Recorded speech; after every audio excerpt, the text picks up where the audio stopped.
Vitajte. Prečo pri predaji vašej nehnuteľnosti kupujúci s hotovosťou nemusí byť pre vás prvou voľbou? Poďme si to porovnať. V prípade, že máte kupujúceho, ktorý bude platiť prostredníctvom hypotéky, i hneď po podpise kúpno-predajnej zmluvy vám zhruba do 3 dní posiela časť vlastných zdrojov a následne do 1 až 2 dní uvoľňuje prostriedky z hypotekárneho úveru banka. Takto zhruba do 5-6 dní máte na účte celú kúpnu cenu, pričom kupujúci sa reálne stáva vlastníkom vašej nehnuteľnosti až po zápise na katastri zhruba do 20 až 30 dní. V prípade, že máte kupujúceho s hotovosťou, kupujúci chce mať istotu, že naozaj sa stane majiteľom danej nehnuteľnosti.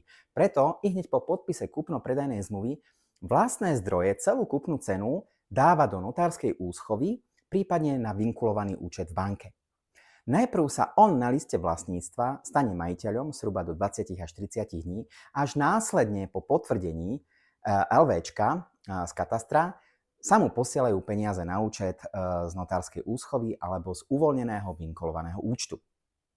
Takže, čo je výhodnejšie pre vás? Odpoveď už poznáte. Pokiaľ máte viac otázok, neváhajte a kontaktujte ma, alebo vás aj naďalej pozývam sledovať náš realitný videoblog Domové líbezní. Home sweet home, yeah.